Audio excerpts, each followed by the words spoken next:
This is a love story. But to whom? And by whom? To who? To whom? By whom? For whom? This is a love story. Hello, beautiful people of the internet. My name is Ryan. Welcome back to Slay the Princess. We are continuing our game. In the woods. We're on a path. And at the in end the woods. of that path, at the end of that is path, a cabin. Is a cabin. And in the basement of that cabin, welcome. It's episode 5. A princess. And in the last episode, I never ever know how to do these little recaps. I don't know how to describe what it is that I did. I navigated dialogue options is mostly what I did. We told a story. Maybe that's the way to say it. We told a story. We uncovered a story. And the story of the last episode was one of fear. We encountered some chapters called The Razor, The Arms Race, Mutually Assured Destruction.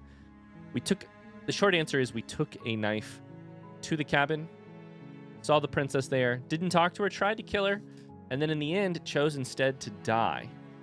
And then we died a whole lot more. We died a lot. And it was a really beautiful, meaningful chapter, despite that being how we sort of got into it. What are we up to today? You're here to slay her. I don't know. I will say that one of the things I am most curious about in the curiosity wars of my brain, one of the things I'm most curious about is the sort of deja vu lines that pop up at the end, or at the beginning of chapter 2, I think it is. But I'm not there yet. And one of the other things that I'm interested in doing is going to kill the princess and maybe not choosing to die, maybe just slaying her instead. Let's go towards the cabin. Let's do one of those two. You make your way up the short path to the cabin. Or at least we'll start there. We're not going to go through with this, right? She's a princess. We're supposed to save... I'm sorry, I'm going to be skipping. I forgot to say. I'm going to be skipping. As long as this thing is here, I feel somewhat safe skipping, unless I want a refresher.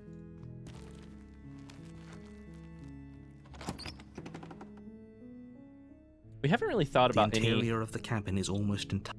of the sort of sound effect. We haven't talked about any of the sound design or sound effects outside of the voices themselves and the music. I know there are some because I am haunted by the slashing and swiping and bleeding noises of the last story. Let us take the blade. Speaking of, by the way, take the blade is an explore option. You take the blade from the table. So my theory that like explore options might not be decision trees is just flat out a lie, because that's one of the earliest and most important ones. Is an explore, take the blade, and we know that changes some things. Basement. Okay, let's go here. Let's go down. The thing I'm going to try and do right now is go down. Good. You're still listening to reason.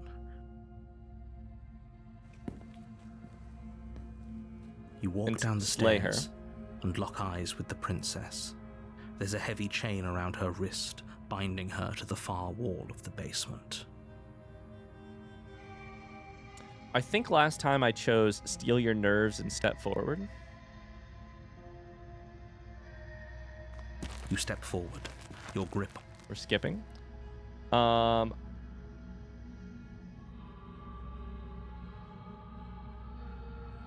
Let's say slay the princess. You lunge forward without a moment's hesitation. You feel flesh easily give way and look down to see your blade already sinking deep into her heart. Oh. Somehow I feel I chose something differently. Let's see if we can find it. It's up here somewhere. It's going to be up here a ways because it was...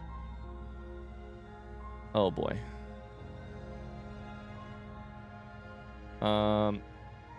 It's before we got into all the different voices. This doesn't go all the way up.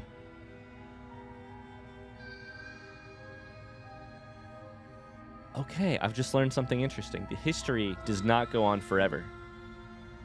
This is actually, this is like chapter 2, I think, and maybe chapter 3 of the last story.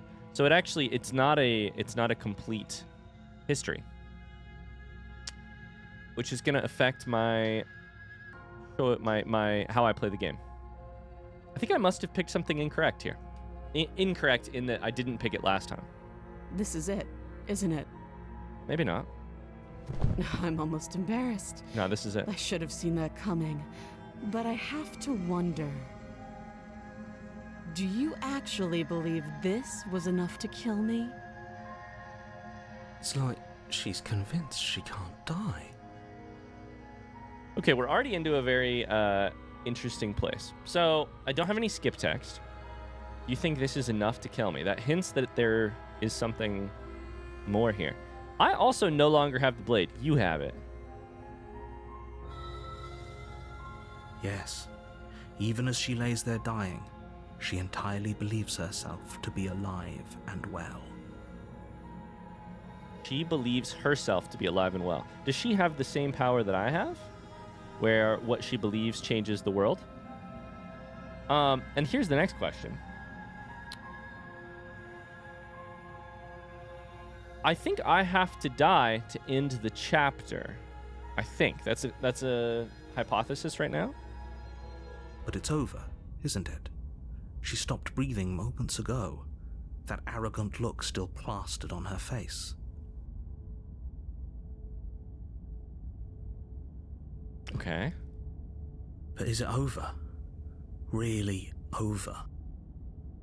What's interesting here from a writing perspective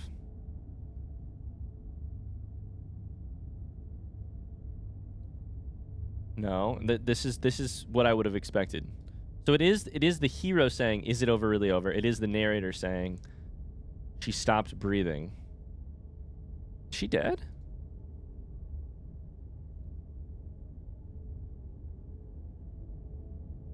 Oh, interesting. Interesting. Okay. So I don't remember where I got this understanding from. I think it was from speaking with the being inside of the hands, is what I'll call it, inside of the long quiet. The understanding that I cannot actually chase down the same ending twice in a row, or multiple times. That there was some sort of protection from the hands. It seemed like it was coming from the hands. Let's see if we can find it. Let's do a little close reading here.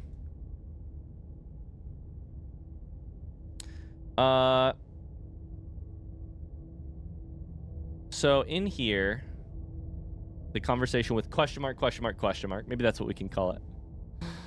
What do you want me to bring you?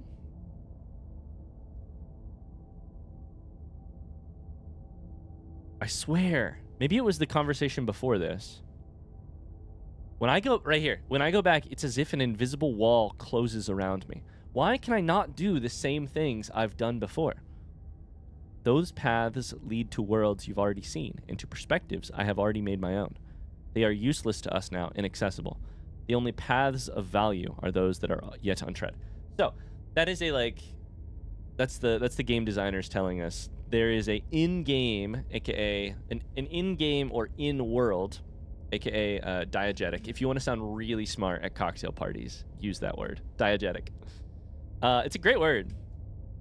It means in the logic of this world of story, there is a reason for why this is grayed out, which is that the question mark, question mark, question mark being is telling us those paths have no value. What it tells us, the player, playing a game at my computer, recording it for YouTube, what it tells me is that this is what I took last time. So this is the option I took. If I said she has a blade up her sleeve, then she did, and therefore I did have a chance to die. Of course it is. She's dead. What happens if I say that? Yes, exactly. It's over. Everything goes black? With your work done, you make your way back up the No. stairs, closing the door to the basement behind you. Okay, is it significant that we closed the door? So now,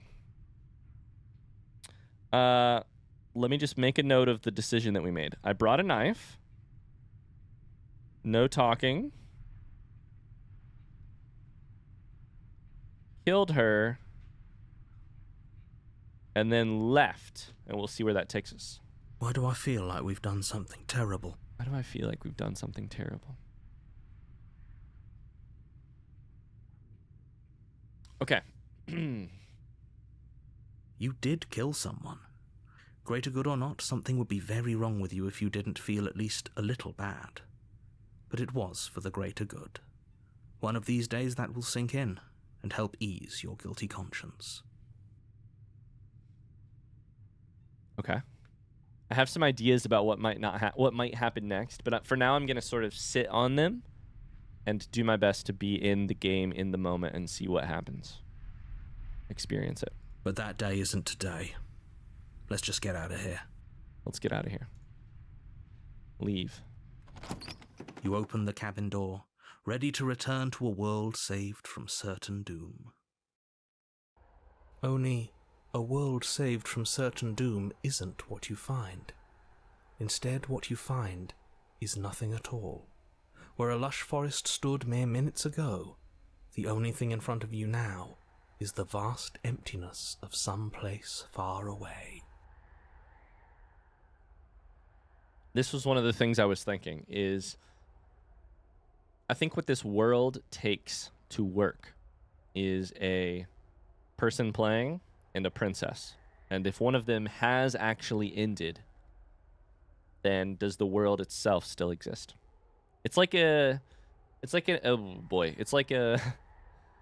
I'm not enough of a math person to make this metaphor, but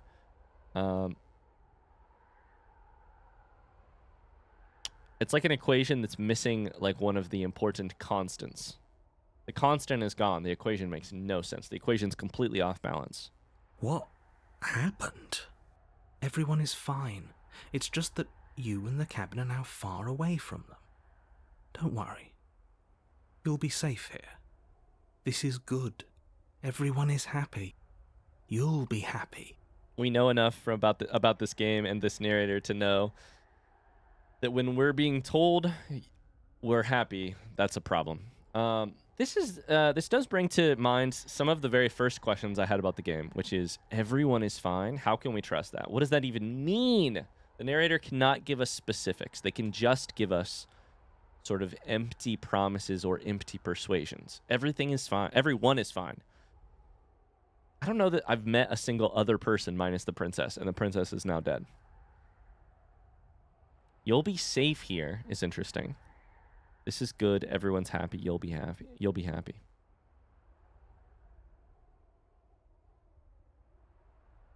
I was kind of hoping I'd get a better ending for saving the world. How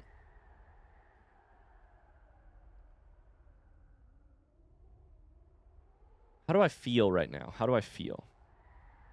A part of me, the part of me playing the game of this feels like this. Or not exactly like it, but interested in being like, what does this mean for the like story structure? What does it mean for the ending, quote unquote?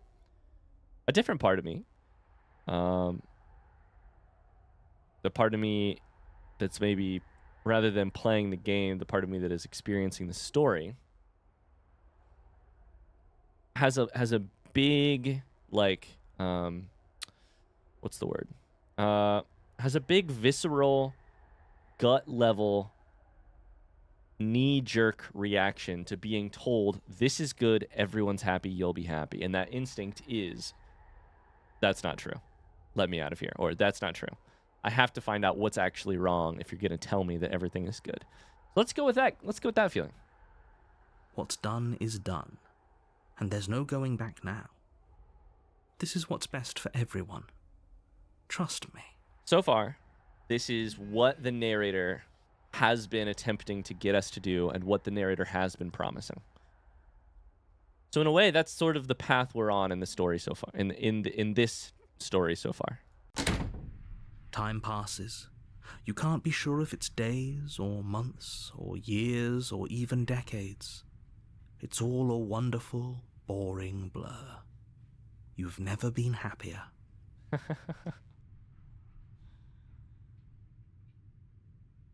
My guess is that the voice of the hero is about to chime in. Psst. Hey, we're not just going to stay here forever, right? The really smart thing about this game... Oh boy, that's a funny way to start a sentence, because there's a lot of smart stuff about this game. One of the smartest things about the... On a simple, like, page-to-page level about this game is the inclusion of the voice of the hero. It ends up feeling a little like angel on one shoulder, devil on the other. In a way that I would be really, really interested to spend about an hour thinking about in comparison with a game called Stanley Parable. I would really, really be interested in looking at some specific examples of how a sort of single narrator game versus a narrator and then a narrator that's constantly being undercut by a voice that isn't exactly you, but is like kind of you. It utterly changes the like moment to moment like relationship to the narrator and the dynamic.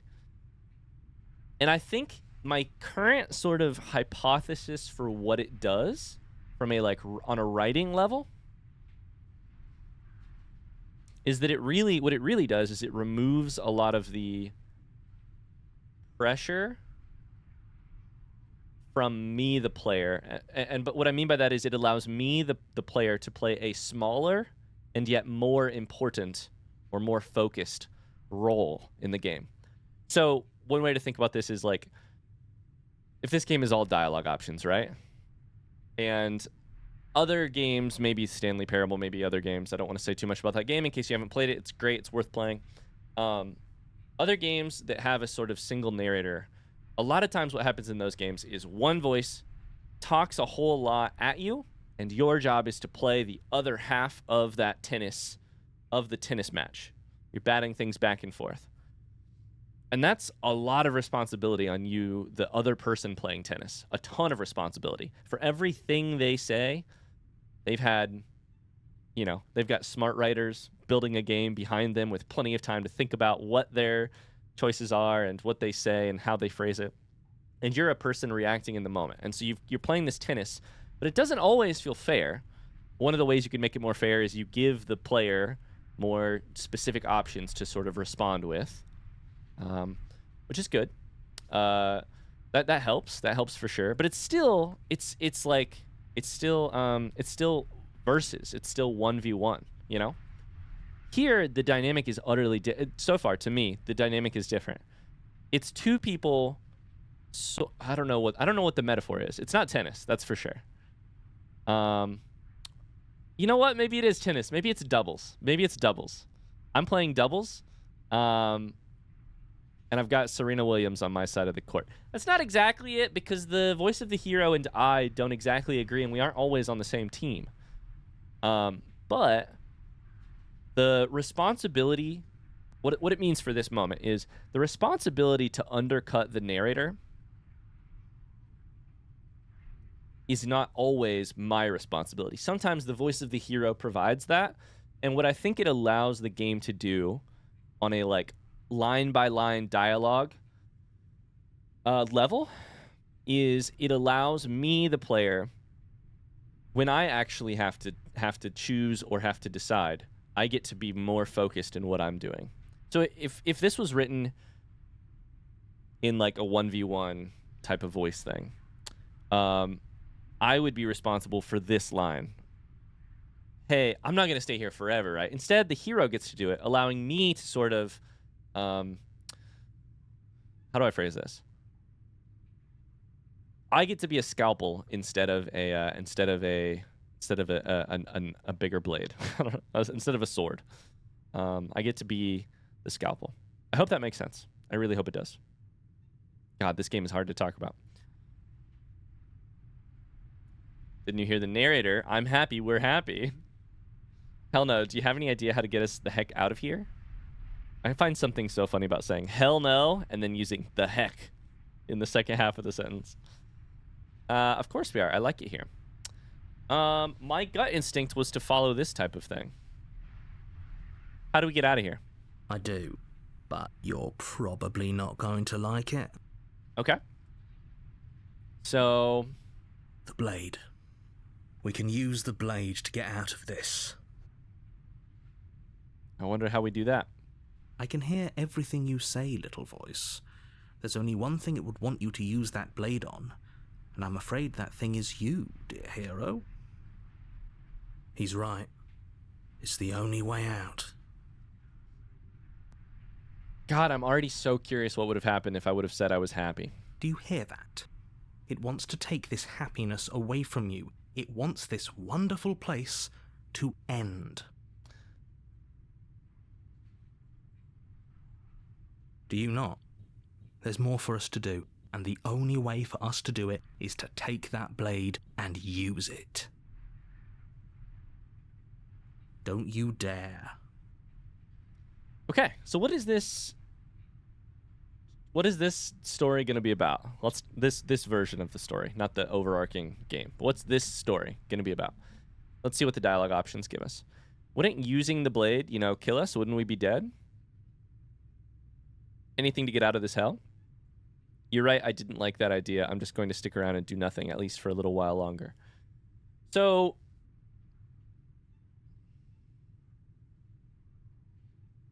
my immediate instinct here is that God, I'm so torn with this game. How much do I what do I say versus what do I let the game get to first? My instinct is that this chapter, or sorry, this story, this chapter maybe, is about that sort of that age-old question of about stagnant, living a stagnant life versus some growth, and it is sort of embodied in the question of would you, in this case, commit suicide in order to get to the further exploration that the voice of the hero mentions. There's more for us to do, and the way we have to get there is via suicide. The narrator is you're comfortable, you're happy, you're here, it's safe. And those are happiness, comfort, those safety in particular, those are things worth shooting for in life very often. They can also be a sort of weed that chokes out the plant that you are. They can be sort of thing that keeps you too comfortable and too safe and sort of stunts your growth and stunts your life. That's what I'm sort of bringing to, and that's why this game is. That's what this game sort of does. That's the material that I am bringing to the canvas of this game. We'll see if the game, as it tends to do, will it take that material and make it into and play with it alongside me, or is it going to go a different direction? We'll see. Let's use the explore option here because I think it is just the game. Let's use the explore option. Wouldn't using the blade kill us? Wouldn't we be dead? How astute. You are absolutely correct. Using the blade to kill yourself would kill you, and you shouldn't do it. In a sense, we'd die, but looking at things from another angle, are we even really alive anymore? This place, it's nothing.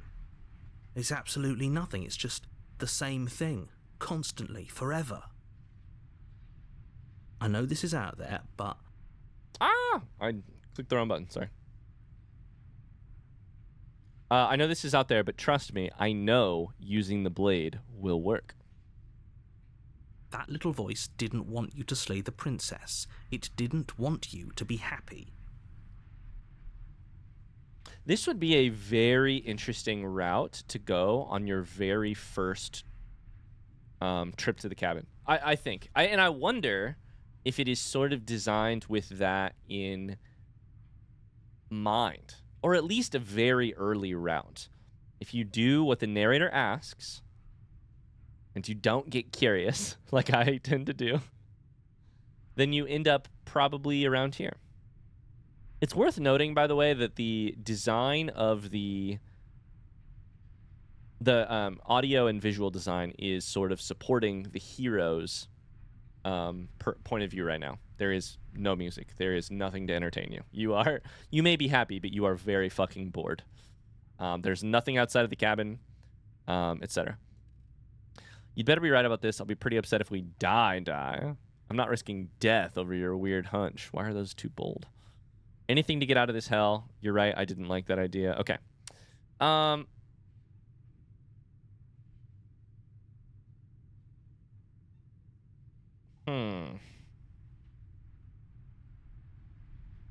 Anything to get out of this hell. If I'm correct, up to this point, I don't think we have killed ourselves. I think we have chosen to die by her hand a few times, actually. Maybe a few times. But I'm curious what this will do. And I honestly don't feel this fear in these first two options. I mostly feel anything to get out of this hell. This would be truly a form of torture. Thank you. But let's see. Because if the game may complicate it for us. I made this happy little place for you. Is this not a good enough reward for saving the world? An eternity of bliss? You ingrate. I've also pissed off the narrator. Fine. Whatever. For the first time since time stopped meaning anything, you throw open the door to the basement and walk down the stairs. Any dialogue describing the basement? We've been down there before. No? The princess's body is dust and bones, though the blade you used to slay her is still as pristine as the day you first held it. This is a very neat visual scene. This is cool just to see, because we've seen a live princess many times down here. So it's really neat to just see a version of events. I mean, it's also sad, but how sad, really? I mean, the princess has killed me a million times, but the princess is sort of my dancing partner. It's the only other person that populates this world, as far as I'm convinced. So it is a little sad, even if she does kill me a lot. You pick up the blade, you stab yourself, and you die. Okay. The end. Nice knowing you. So here's something I really appreciate about the writing right there. The spectre. You're on a path in the woods, and at the end of that path is a cabin. And in the basement of that cabin is a princess. Will there be a princess? Probably. But will she be alive? Maybe. Will she remember us? Hypothetically, she should. Here's what I think is really, really nice about that. The writing. The minute the decision is made, the writing gets very clipped. The voice is clipped and short with you, because we know that the narrator is upset. I think that's got to lead to something. We'll see. We'll see what the narrator does in chapter 2. But in games like this, you can really spend a lot of time describing. You grab the blade, removing it from the princess's chest. Her bones shift, but she's been dead a long time. The blade has dried blood on it, blood so old, etc., etc., etc. You could really spend a lot of time. And maybe it'd be a beautiful description, but beautiful description is not enough in good writing. Every word has to be doing at least one thing, probably two. The best thing you can do to sort of get across, one of the things you could do to get across the sort of clipped, upset nature of the narrator is to spend almost no time describing. You pick up the blade, you stab yourself, and you die. No more. We don't even get the gift of everything goes black and et cetera, everything goes dark. Instead, this it's really, really hard to write stuff well that is also short. Nice knowing you. Not it was nice knowing you, not good luck continuing on in my story now that you've pissed me off. We get the shortest, clippiest version. It's great. Okay. So, what's going to be different now? We brought a knife. We did not talk. We killed her. We left. We killed ourselves. The spectre. You're here to slay her. If you don't, it will be the end of the world. I've already run out of space on the page. I need a new page on my notebook. You bastard, you're in for it now. I'm wise to your tricks. Terrible sense of deja vu. But I killed myself. What am I doing here? You trapped me here after I slew her last time. I'm not going to play along this time.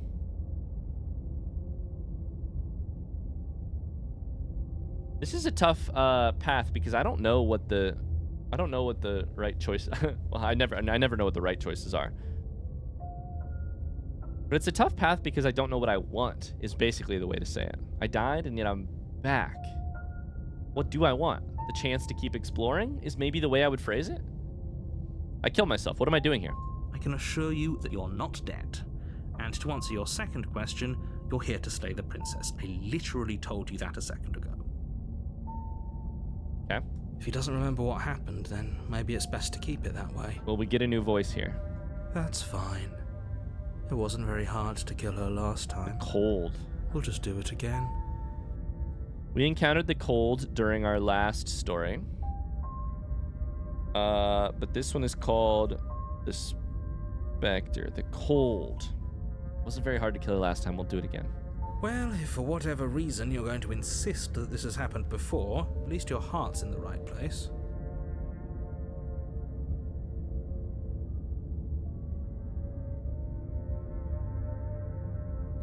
Let's assume I'm telling the truth, and all of this really did already happen. Why should I listen to you? Why should I bother doing anything? So currently the narrator is encountering a me that is like, well, I've already killed her once, might as well do it again.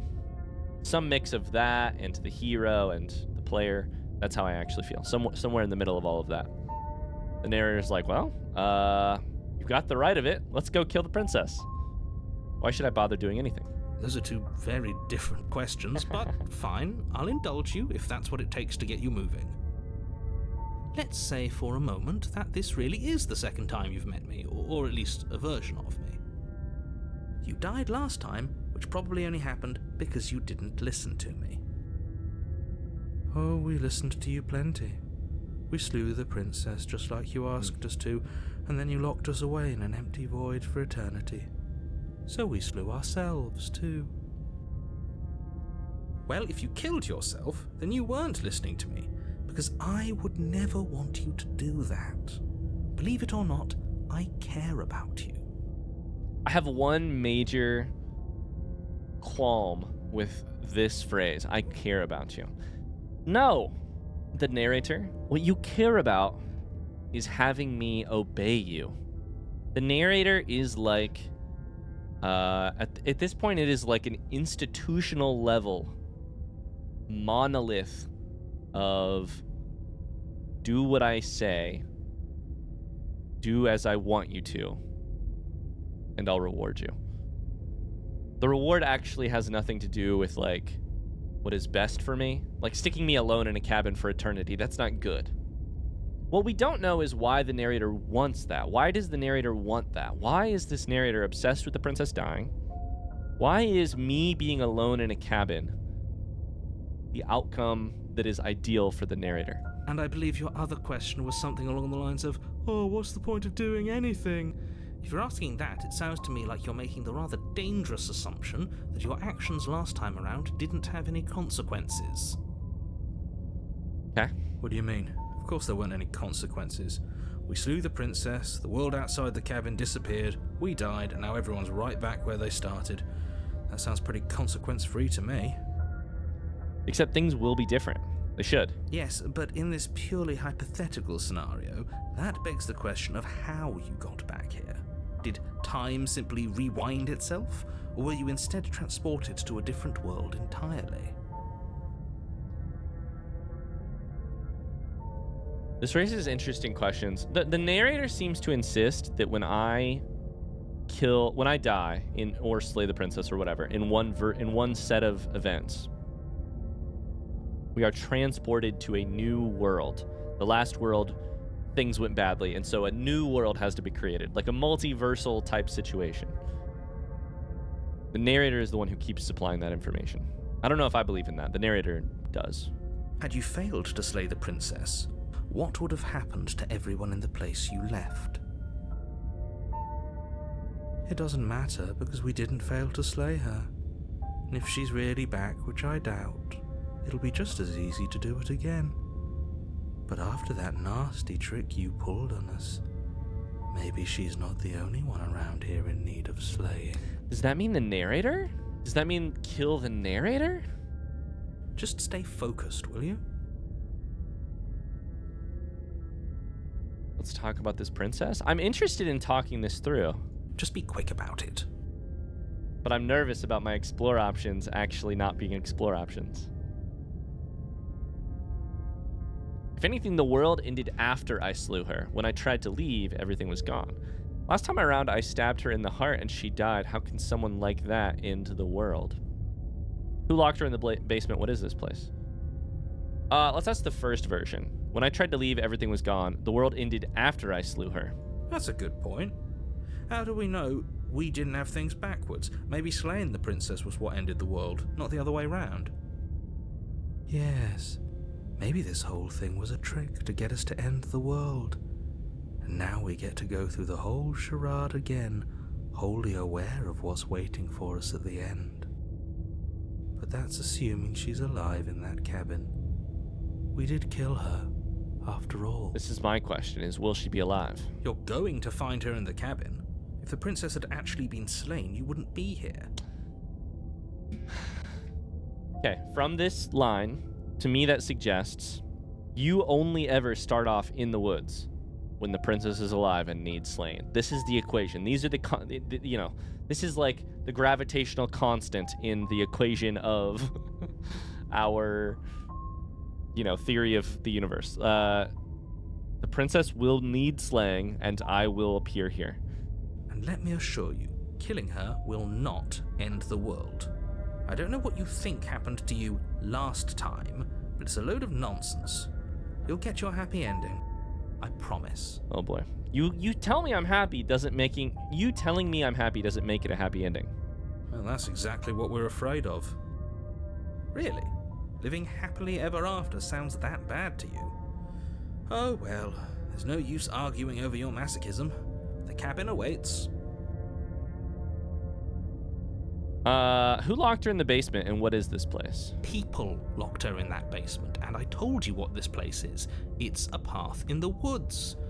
Don't overcomplicate things. I hate this sentence with all of my entire fucking being. My whole life I have been overcomplicating things. And not on purpose. Not because I've had a choice. That's just how my brain works. If people locked her away, why wouldn't they slay her? Why is this falling on me? Last time around, yeah, let's ask that. Look, I'm not supposed to say this, but it's because you're special. You're the only person capable of doing this. Call it a prophecy, if that helps, but it's just the way things are. Okay, what that makes me wonder is the voice of the hero is a slightly different voice than ours, right? But call it a prophecy. To me, this is a direct, like, looking at the reader, being like, you're in an archetypal story. You're in one of those equations. A princess is here, and somebody needs to slay her, and you're that somebody. But it wouldn't make sense in that equation, in the archetype, for the hero to slay her. Who are we? Are we just like who are we? Who are we is sort of the question I'm coming up with at the end of this. Oh, I didn't know we were special. Of course we're special. You're being cagey. What aren't you telling me? I've told you everything you need to know. Going into more detail would just overcomplicate an otherwise very simple situation and make your job more difficult. Okay. This is boring. He's clearly not interested in talking, so let's just do as he says. And maybe he'll stop bothering us. I don't know that I've ever noticed the he being capitalized, but the narrator is sort of God here, so like I get it. The other thing is that I'm starting to become very scared of the cold, voice of the cold. That's all. Let's ask it. This is the question. I'm not particularly interested in this question, but we'll ask it. I stabbed her in the heart. She died. How can someone like that in the world? She just can. You'll have to trust that what I'm saying is true. I'll have to trust you, sure. Okay. Great. Now, if you don't mind, the whole world is waiting with bated breath for you to save it from ruin. Okay. Let's go to the cabin. A warning before you go any further. Okay. She will lie. We got she this will before. Cheat, and she will do everything in her power to stop you from slaying her. Don't believe a word she says. I think we got this before in chapter 2. She won't be a problem. So when the voice of the cold is saying, she'll be easy to kill, she won't be a problem, we'll take care of this. Hypothetically, the voice is making it true. So I think the princess we're going to find is going to be not a problem, which makes me scared because now I'm turning into The interior of the cabin is cold. monster. A soft odor of dirt permeating the air. Cobwebs flutter in the corners. You can hear wind whistling outside, banging the shutters against the windows. The only furniture of note is an elegant antique table with a pristine blade perched on the edge. Okay, the vibes are hasn't been touched in a while, elegant table, but a cobwebbed house, smelling like dirt. Shutters are old and banging against the windows. We'll take the blade. The blade is your implement. You'll need it if you want to do this right. It feels like no one's been here for a long, long time. Like I've been saying, she's dead. We killed her already. Is that the vibe it's giving? Is decay?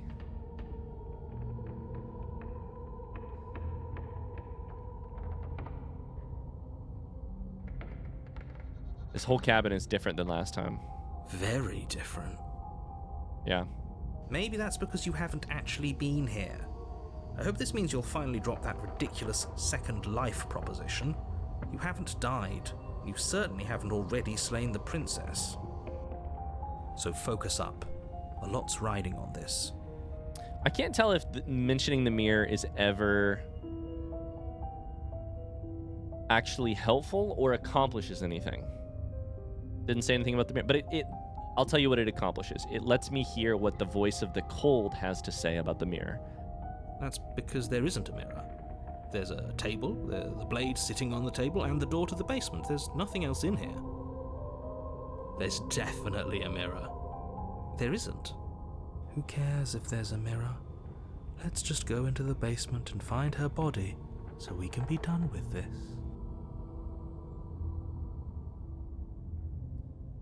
Who cares? I care. I want to look at myself. I want to see how handsome I am. That's an interesting choice. What the fuck? I care about whether or not I'm being lied to.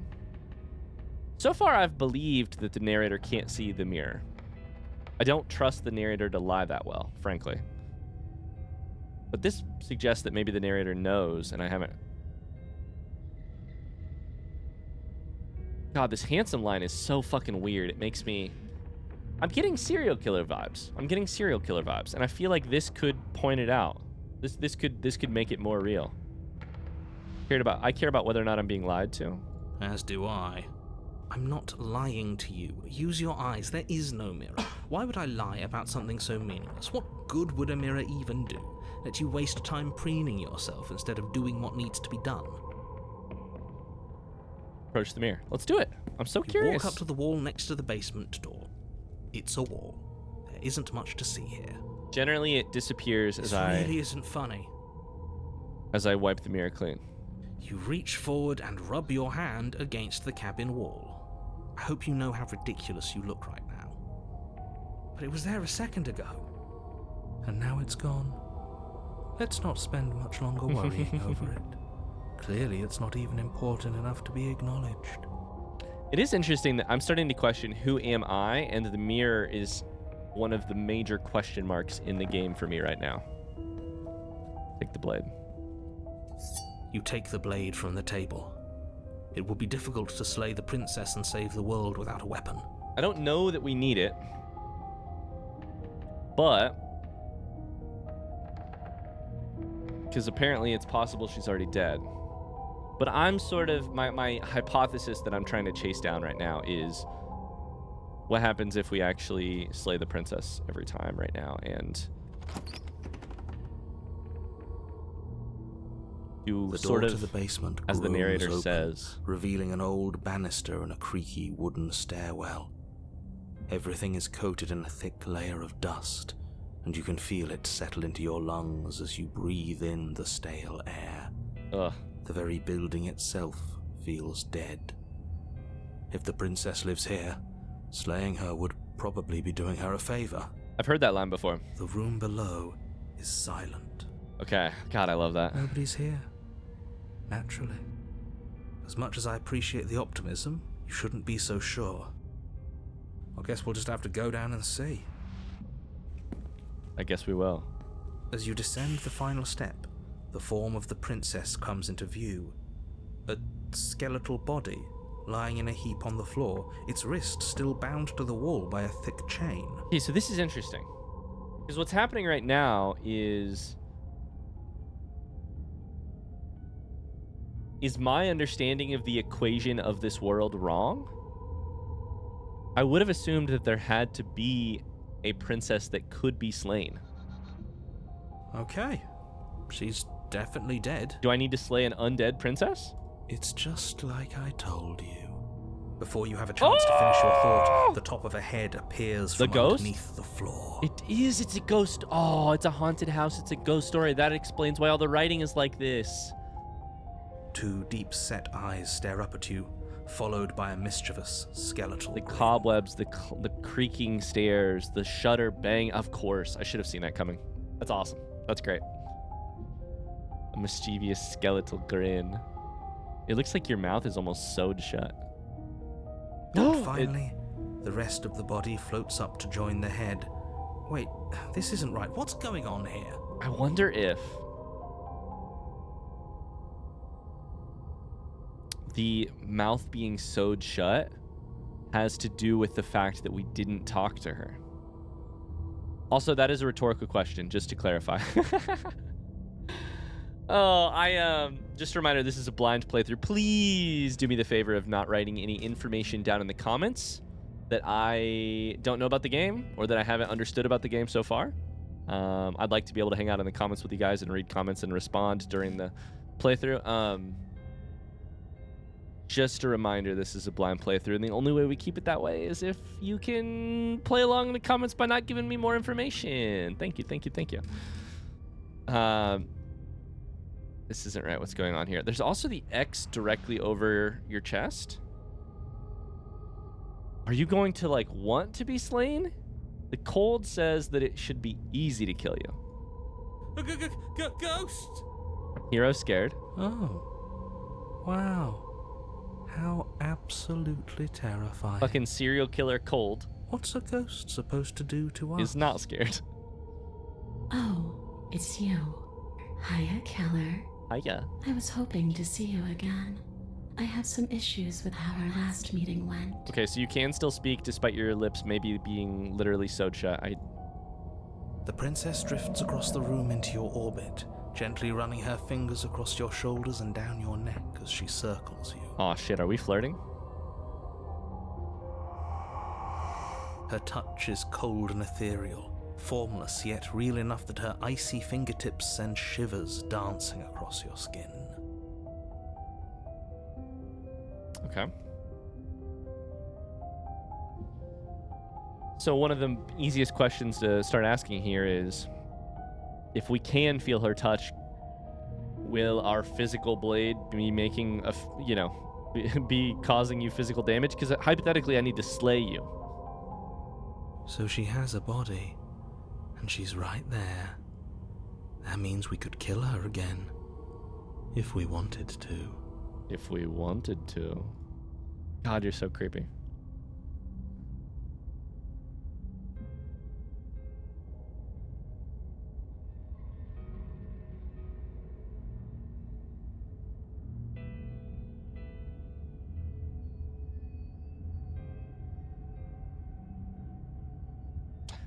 Oh boy. Okay, this is so interesting.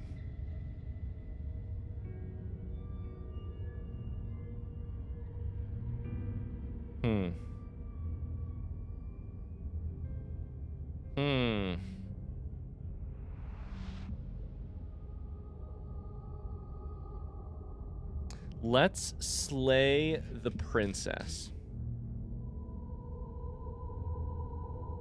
God damn it. Let's wait and see how things play out. I see you brought that annoying knife again. And let me write that down. We brought the annoying knife. Yes, we did.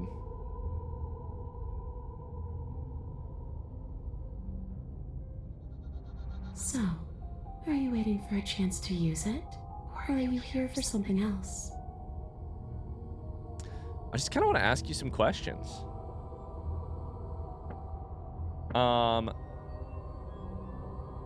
I killed you. What are you doing not being dead? Do you know why you came back? Stop playing the victim. You threatened me last time. That's not true, really.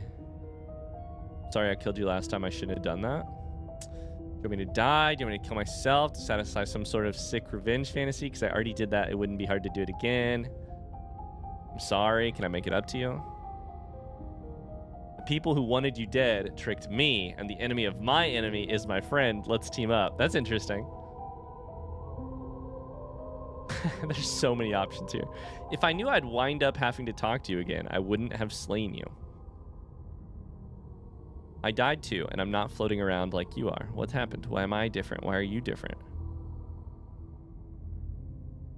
You're dead, or at least mostly dead. What can you even do to hurt me? After I killed you, this cabin, I want to say it teleported? It wasn't in the woods anymore. Time stopped meaning anything. I had to kill myself to escape.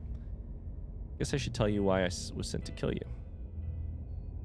Jesus Christ, there's so many options. I killed you. What are you doing not being dead?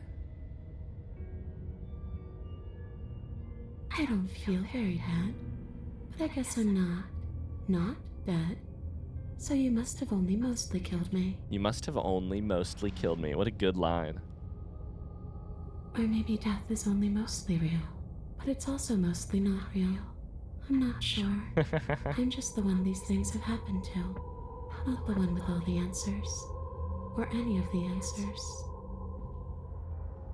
But we're not a ghost.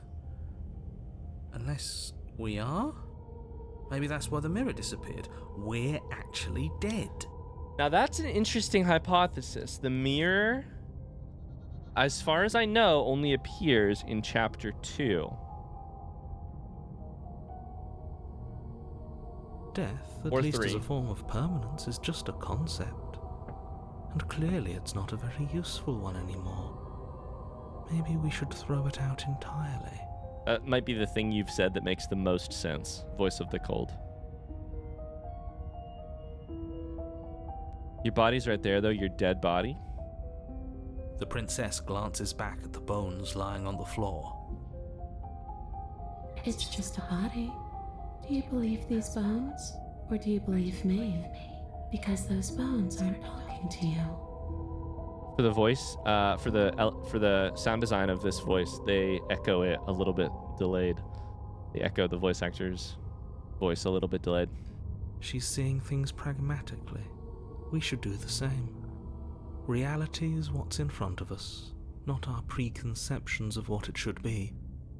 There doesn't need to be a static truth. There doesn't need to be objectivity. Okay, Dexter.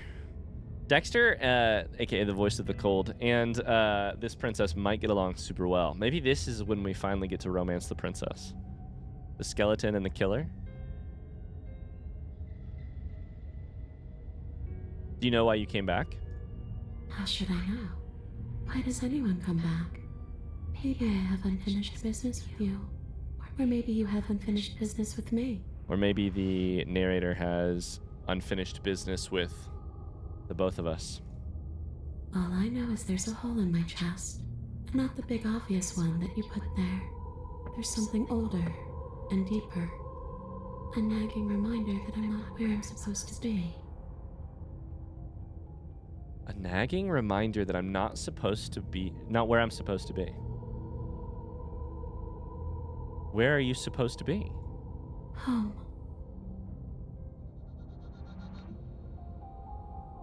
Where's home? And just where is home, I wonder? I don't know where home is. I just know it isn't here. The long quiet? But I can feel it calling to me from someplace far away. Wherever I'm supposed to be, it's out there. How specific? It might mean the long quiet and sort of be referencing what we're going to be doing as we play the game on a macro level. It also just might be mentioning the princess also might just be saying here, I'm sort of held here against my will. I'm the narrator's object in this story. I'm not here of my own choosing. And how convenient for her. You see what she's doing, right?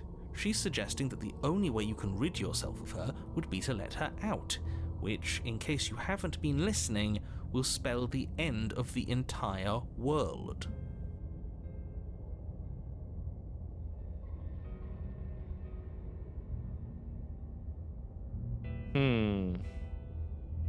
Is there any way I can help you get home? Do you need me to bury these bones? That's an interesting sort of like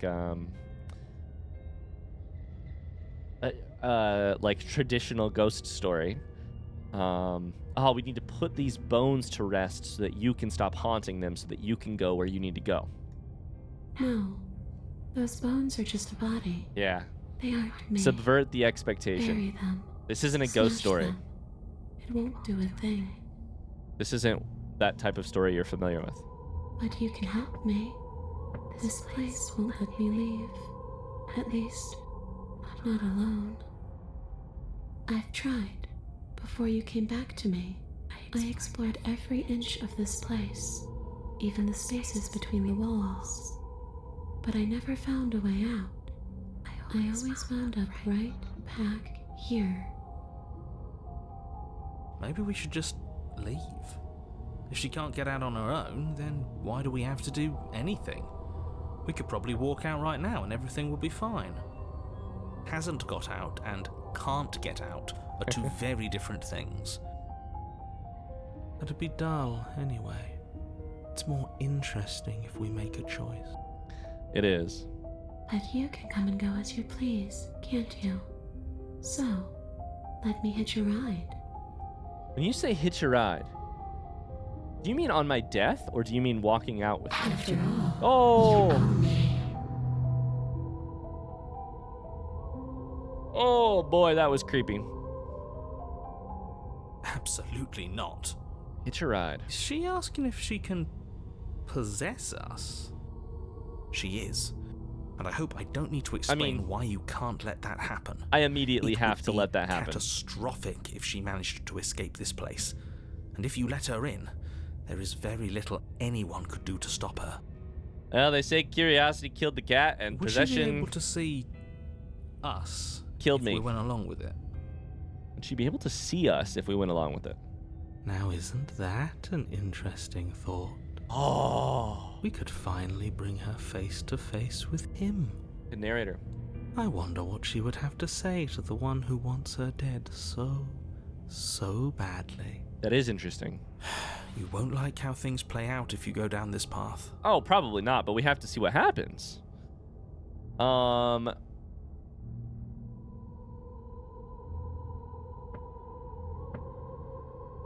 Let the princess possess you is so dope. Return, I need to think on this. I wonder if that takes me back to the other dialogue options or what that means. If I let you in, do I still get to be in control? Sure. Why not? I don't know that I believe that. That doesn't sound very reassuring. It could be the best way to trap her for good. Doesn't seem like it would be very easy to end the world from inside someone else's body. That is a very dangerous train of thought. This would be temporary, right? You'll leave once we're out of the cabin? If I'm able to. But for all we know, that's not how it works. Maybe I'll wind up stuck with you for a long, long, long, long time.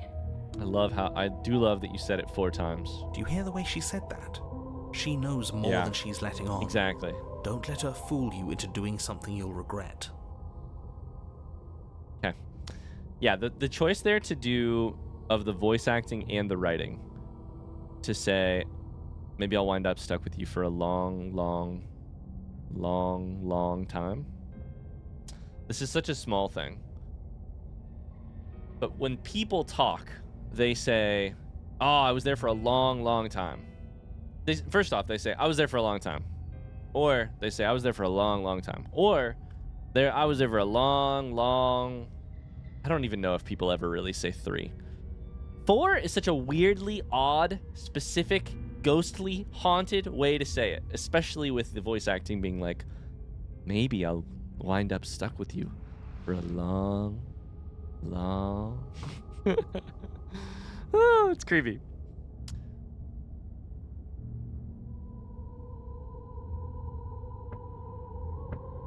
Before I agree to anything, we need to talk about what happens after you leave this place. I was told you'd end the world. And what? You just believed that? You killed me without giving it any thought? Not any thought. That's cold. Well, it is cold. That's exactly the problem I'm having, is that I have a voice inside of me that's cold now. I did give it some thought, not in this timeline, but... That's rich coming from her. Every time she touches us, it's like we freeze over. She's right, though, but that's neither here nor there. What's done is done. What we do from this point forward is all that matters. Let's try not to let emotion get the better of her. What is serial killer-ish-esque about the voice of the cold is it is so pragmatic to a fault. So... And frankly, like, almost like pragmatism mixed with nihilism. Like, nothing matters except for very few things. And it's mostly what we do. It's like, it's a weird form of narcissism too, where it's like narcissistic nihilistic. Nothing matters in this entire world other than what we can make happen for ourselves.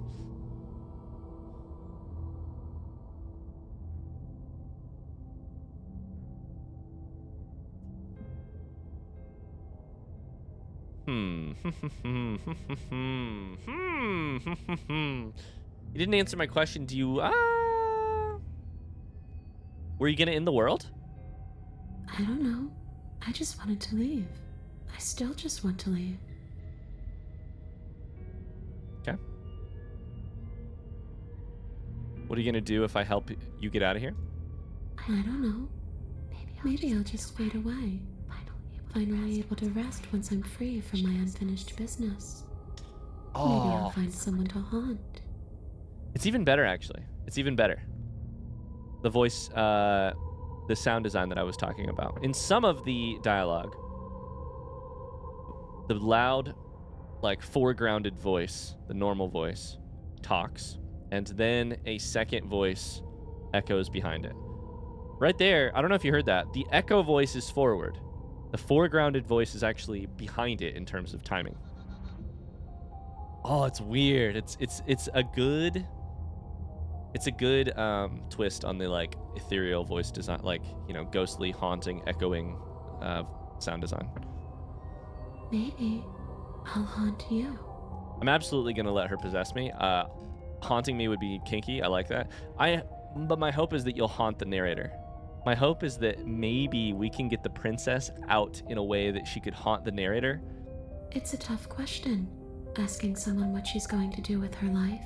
Sure. The princess leans in close and pauses, the frigid air between you stale and unmoving.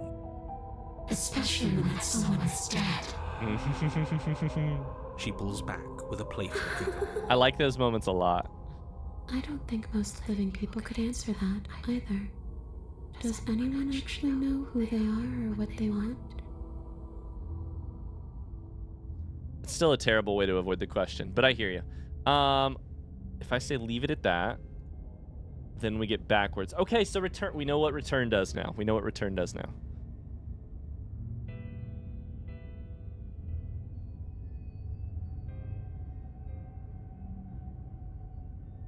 If you can go through walls, can't you just leave on your own?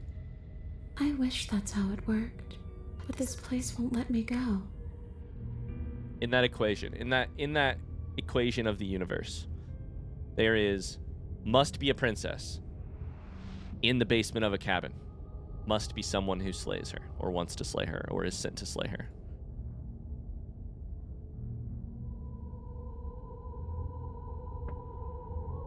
Do you want me to die? Do you want me to kill myself to satisfy some sort of sick revenge fantasy? Because I already did that. It wouldn't be hard to do it again. Are we putting this to a vote? Because personally, I'd prefer if we didn't die again. Oh, we're going to eventually. If that's what it comes down to, that's what it comes down to. But I don't see the point of offing ourselves just yet. Oh, that's sweet of you to offer. But killing yourself wouldn't help either of us. It would seem that everyone here is in agreement except for you. I shouldn't have to tell you that you shouldn't kill yourself. So please, try to keep your suicidal tendencies in check. Like I said, I just want to go home. All right, let's do it.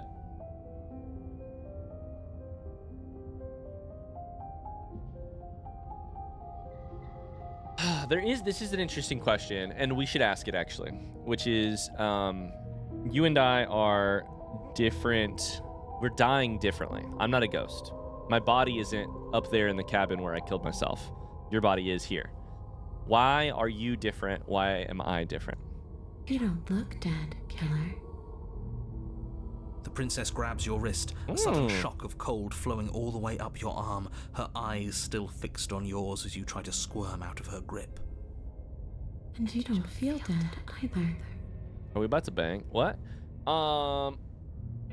She lets go and pulls away. Your fingertips tingle painfully as the chill subsides. Icy. I'm less interested in why you are, or how you are, and a lot more interested in what you are. But we've already been over that. So why don't you stop stalling and let me in? It's so cold out here. Of course I want to try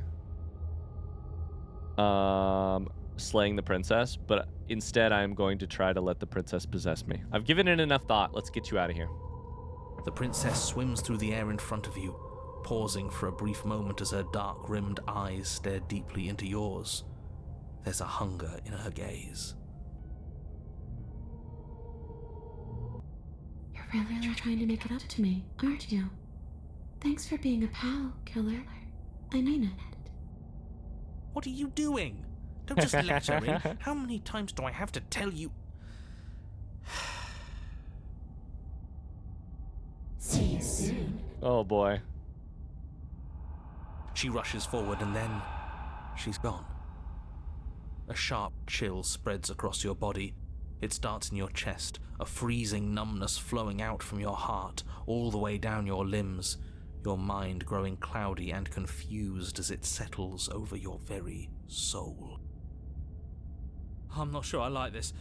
Can we get a do-over? Oh. I'm afraid it's too late to stop now. The numbness gives way to a stabbing pain, your muscles twitching and convulsing violently, each involuntary movement causing more waves of agony to ripple across your body. You collapse to the floor, and everything goes dark. Come on, you. You've got to get up. I know everything feels heavy right now, but we still have to get out of here.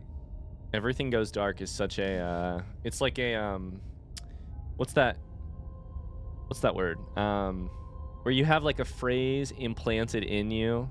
Like I feel like a sleeper cell. Everything goes dark and I'm like, oh, nope, never mind. Okay. So instead of everything goes dark, but instead of dying, the princess inside of us spurs us forward. Your eyes flick back open as you get your bearings, your vision swimming as... So this is what it's like to be you, huh? Disembodied voice narrating your every move? This is kind of what I was hoping would happen, is that we'd have a princess inside of us becoming a narrator. Also, we can see the other part of the room. What the fuck? It's crazy. This is what it's like to be you. So, it doesn't work like that for you? Clearly it doesn't, or she wouldn't have commented on it. All these shards of broken glass on the floor, are they also supposed to be you? Shards of broken glass?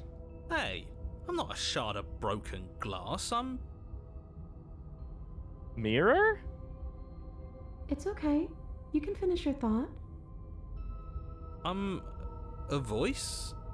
I'm me, is what I am. Shards of broken glass? Who cares what we are? We exist. That's all that matters. You don't have to fight. We'll all be out of here soon.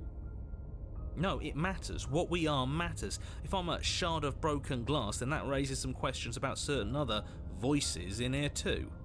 The narrator? I'm clearly the same thing you Or are. the cold? They're not listening to me. Do they not listen to you either? No, I'm not talking about you. I'm Have talking we heard the about narrator? him. Yeah. You don't need to know what I am. There you are. There you are. You just need to know that I'm different from you. More important. Oh, if we haven't believed a thing that the narrator has said so far in the story, do we need to start now? Are you different than me? Are you more important? So, you're the one who pulled the strings and made me dead. I can tell you don't belong here. You're barely even there. Like the shape of something left behind. You're more of a memory than a person. Are you speaking to me or the narrator right now? That's rude. The narrator? You're kind of like me, actually. Or me? I'm just going to ignore her. The narrator. Okay. You push yourself off the ground. The princess is nowhere to be seen. Obviously, she's nowhere to be seen. So, you're like the princess tells us you don't belong here. You're barely there. You're the shape of something left behind. You're more of a memory than you are a person. Because I'm in here with all of you. Everybody knows that. I'm setting the stage. The room is empty because you made a spiteful, idiotic, and all-round foolish decision. You don't have to let him get to you. You're better than that. You're starting to make things right. This is infuriating. Just whatever you do, you can't leave this place. It's not too late to fix this. Probably. I can't think straight. There's too much noise. It's okay. We're almost out of here. Just take it one step at a time, and everything will be fine. So of course I'm curious what happens if we stay, right? Everything won't be fine if Or you slay. listen to her. But I'm mostly curious. This is an actual escape route for the princess. One way or another, this is all going to end. Wouldn't it be nice if he ends with it?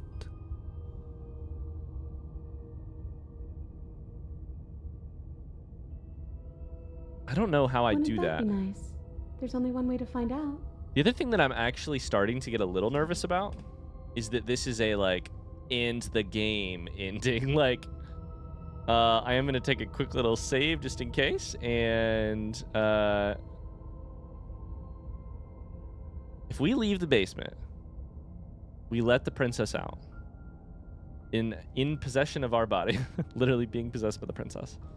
I'm deathly curious. I mean, deathly. I'm so curious to find out what happens there. Your legs, To us, to the weary princess, with to the weight of narrator. the princess's spectral form, and clumsy with the cold that still pervades them, stumble towards the stairs. What's really lovely about the princess, the possession point of view, is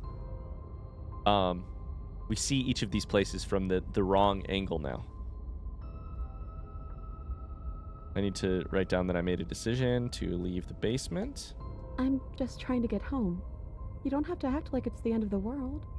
But that's exactly what you leaving this place is going to be. You don't know that. I do. Wait, if she has a home to go back to, doesn't that mean that her leaving won't end the world? I don't know that her place is inside of the world. It doesn't mean that at all. It could mean that wherever her home is, it's outside of the world. Yeah, but it has to be somewhere, doesn't it? And if it's somewhere, then it's part of the world. I don't know that that's true. I suppose it's all a matter of perspective. Where does the world end and something else begin? Does the destruction of one open a door to another? Or is it the same world reborn? Against the backdrop of the inane conjecture of meaningless little voices, your body continues its ascent up the stairs, staggering through the open door. The first line here, the first half of that sentence, is a description of playing this game. Against the backdrop of the inane conjecture of meaningless little voices, you must slay the princess. Okay, this room we get to see from the normal perspective. Wait, no, this is actually flipped. Here's the table with the knife on it. This is flipped. Hell yeah.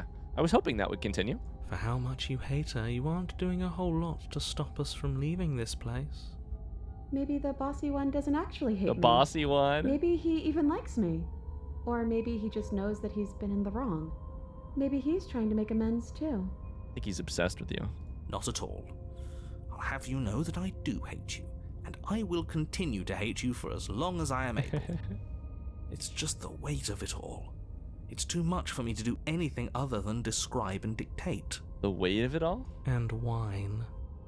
This body wasn't made to hold you and the princess.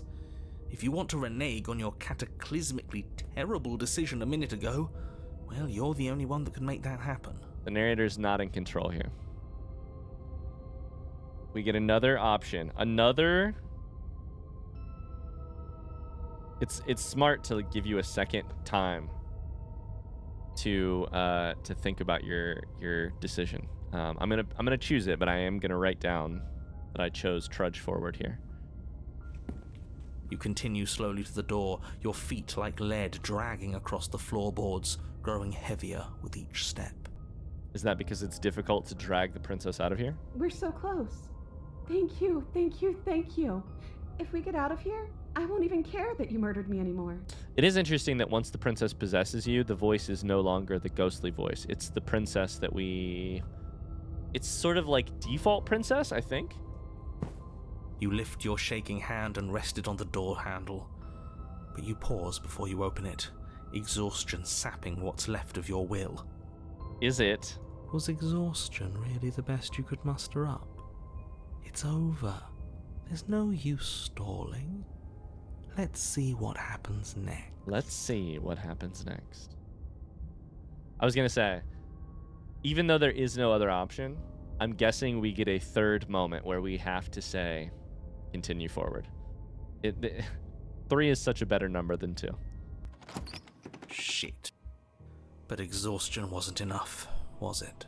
The handle clicks as you twist it, and then the door groans open. Collapse to the ground, you and the princess, free from the confines of the cabin. As you exhale from the effort, you look up and see... The narrator's voice faded out. The end of that had a fade out. Yes? Nothing. He's gone, and so is everything else. Okay, so narrator is now gone. So we did slay him after all. We slayed the narrator. He had That's it so coming, cool. I suppose. We slayed the narrator. But what about us?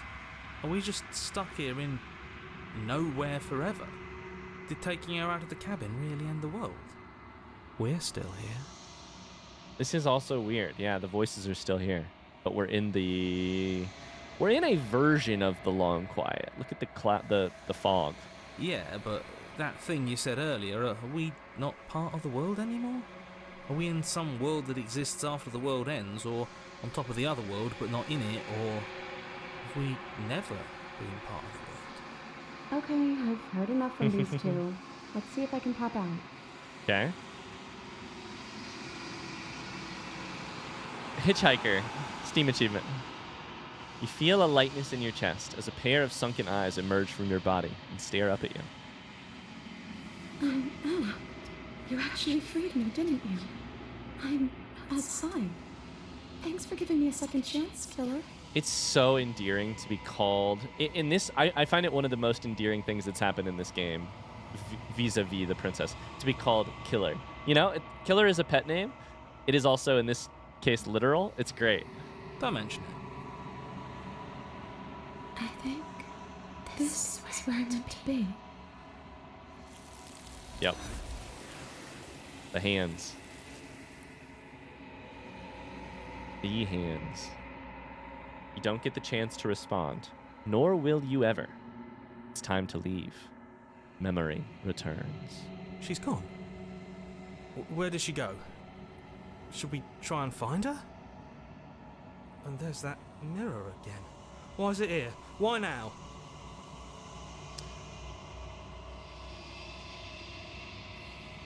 Ah, this is good. It's going to be okay. Trust me. We've been here before, and you always get scared. Or, of course, you're scared. This is the end for you, but not the end for me. I would have kept them in the dark if I were you. Oh. The cold is so ruthless. What is that supposed to mean? Whatever awful thing I felt before, it feels so much worse now. Approach the mirror. You approach the mirror. Gaze into your reflection. Do we see more of ourselves here too? Silence as you reach forward. They're gone once again. The mirror always makes them leave. But you need to see what's in it. You've withered. Decay.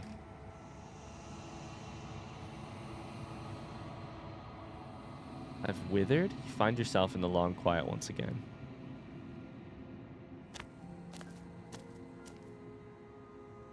You're at the cabin.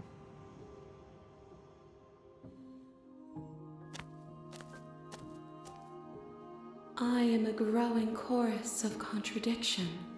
A mass of tides ebbing and flowing all at once in more directions than my attention can bear to hold. To look at any one is to shift them all into something new, and to look away is to reshape them yet again. All of me is changing, and yet the rest of me is still the same.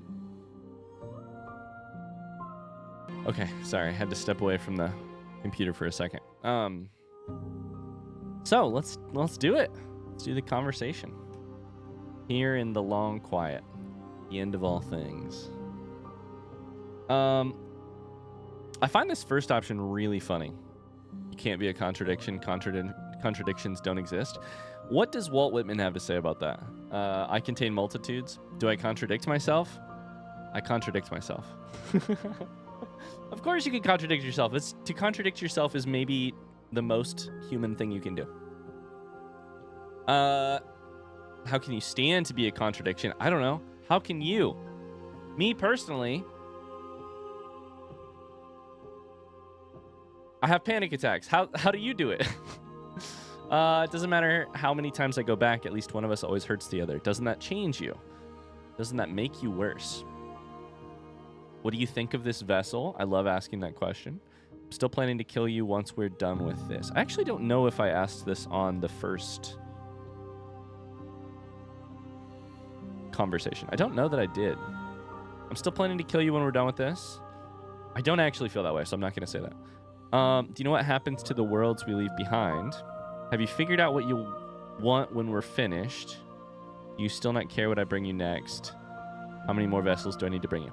The only one of these that I'm actually particularly interested in, of these last like 4, is this last one. How many more vessels? Just because I think it's fun. It's a fun tradition we have for me to ask and for her to basically not answer. But maybe she'll answer this time. I don't know. How can you stand to be a contradiction? As easily as you can stand to be you. You are like me, even if you have chosen not to look at the corners of you that do not fit. corners even of you. if you have chosen to ignore the brilliant contours of your soul. The corners of you that do not fit, that you have chosen not to look at. That's good.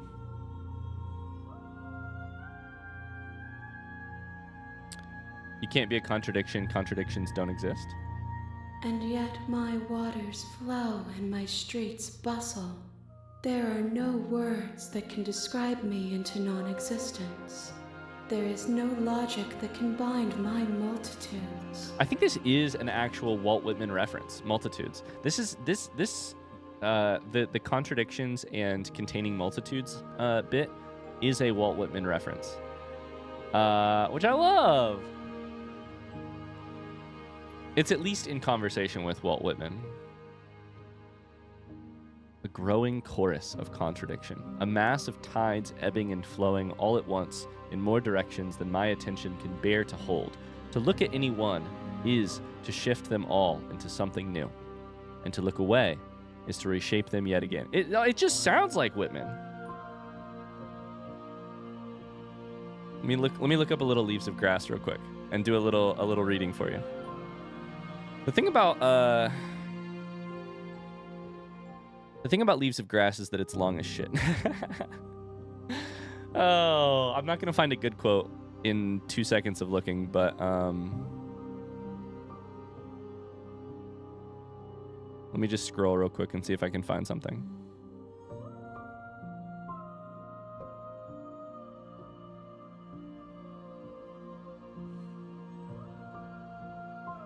Oh man, I'm not finding anything particularly good here.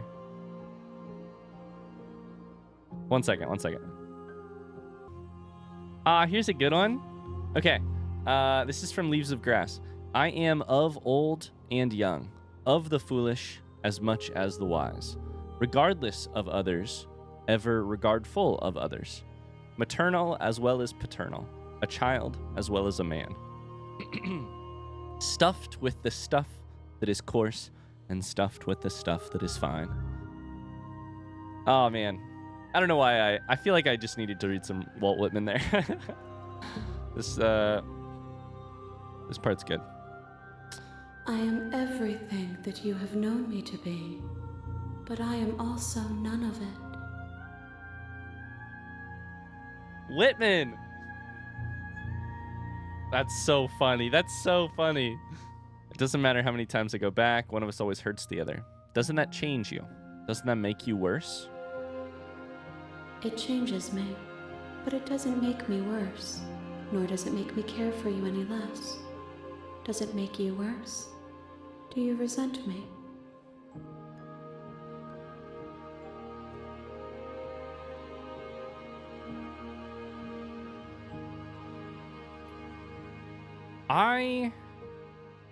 This is really interesting. This is an interesting question. I think basically what's happening in this conversation right now is sort of the princess asking how we feel about this dance, about how the conversation that we can have is really only possible, like, you know, the canvas we're painting it on is violence, is killing, is each other, is, you know, this like finding new fucked up ways to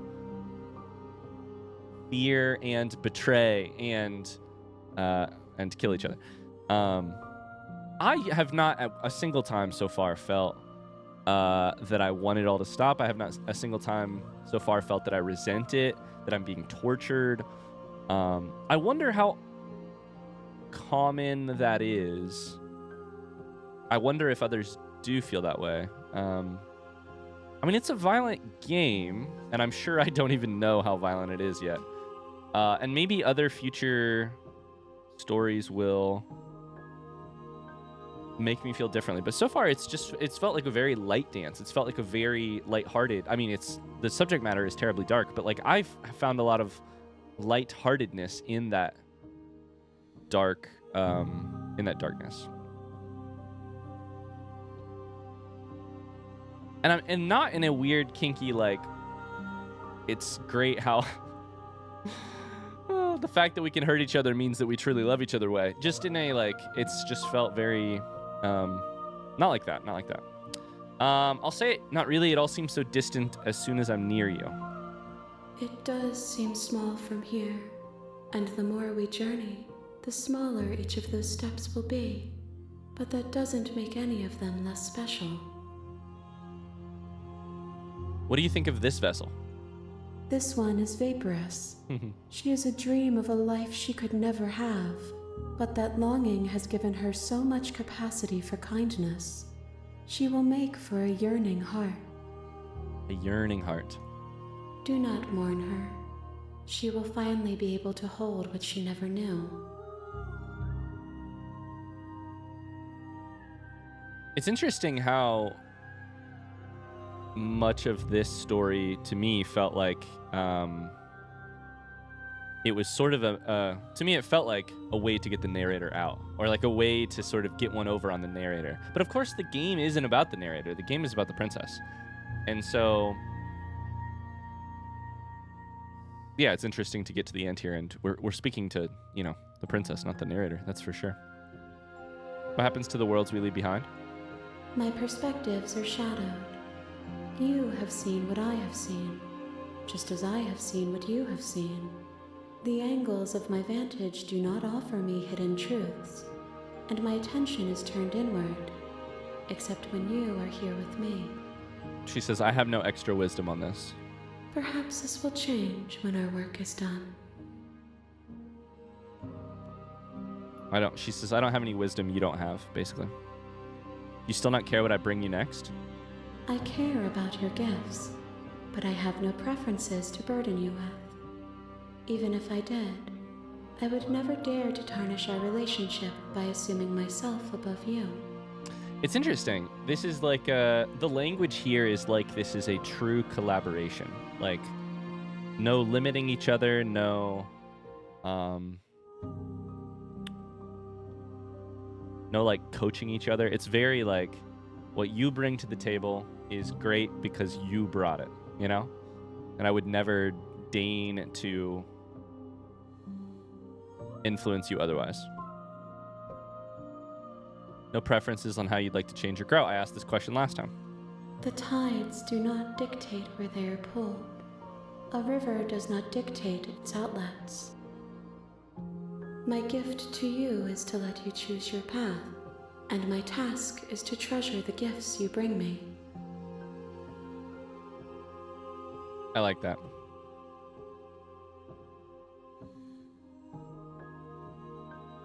And also, oh man, what's crazy is it's a line like that that tells me two things. One, this is 100% a love story. That to me is a great definition of what it means to like to love another, not romantically necessarily, just like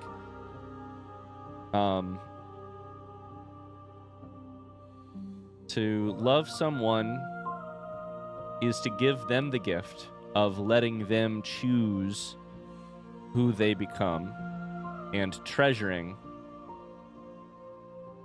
what that allows them to bring to the table. You know, I mean, it's this is a wedding vow. Like, and it's also like a, you know, it's also a,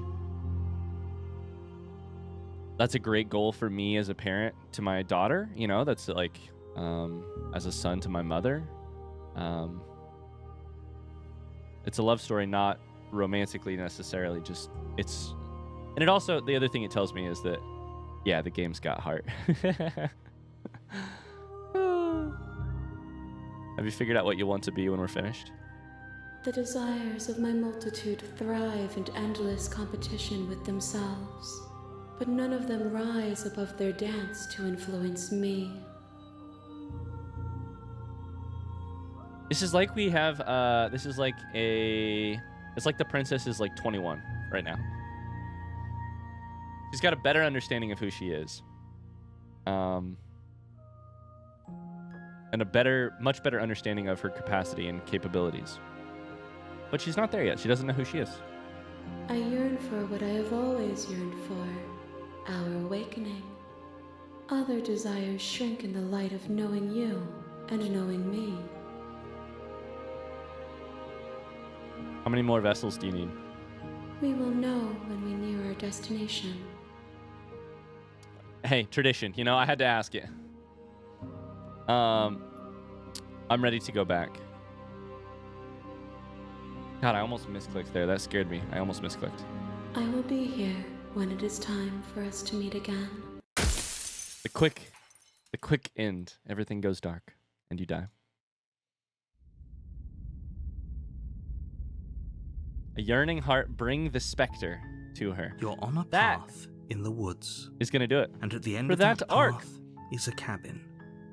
And in the basement of that cabin is a princess. Well, we sort of killed the narrator. We sort of didn't, but we sort of killed the narrator. And we brought the spectre to the long quiet. One of the things that's on my mind really quickly before we end this episode, this long episode, is how difficult it is to talk about, is the way that I don't have the language to talk about this game very well. Because I keep wanting to say, like, this story or this arc. I mean, we're in, maybe, on a literal level, a story at this moment. Of course, there is the, like, larger story of a princess. There's the slightly larger story of, like, a princess is in a cabin in the woods and needs slayed. There's also, like, the story happening with, like, this being in the long quiet and a narrator that keeps trying to manipulate me but doesn't remember. Well, I do remember. And then, of course, there's the, like, macro story of you are a character winding your way through these forks and branches and restarts and new chapters and then restarts and epilogues and new chapters. And what I'm learning, like there's like my story as a player, me as an individual, Ryan, where I encountered this specific arc, then this specific arc, then this one, which is different than you, I'm sure. My words are failing is the short and long of it. It's tough to talk about this game because I'm always like, I need a way to delineate which of those levels we're talking at right now. Thank you so much for watching this episode. I really hope you enjoyed it. It was an interesting chapter. I'll be thinking about it for a little bit. We'll do another one, an interesting, not chapter, story. I think it was technically 2 chapters. We'll do it again in the next episode. Thanks so much for watching, and a shout out to one of our most recent Patreon supporters, Joaquim E. Joaquim, thank you so much for the support. Over on Patreon, you let me do this as my full-time job, which is so valuable to me and so dear to me. I appreciate you. This episode goes out to you. I'll see you guys in the next video. Don't forget to like the video if you enjoyed it. I'll see you then. Bye-bye.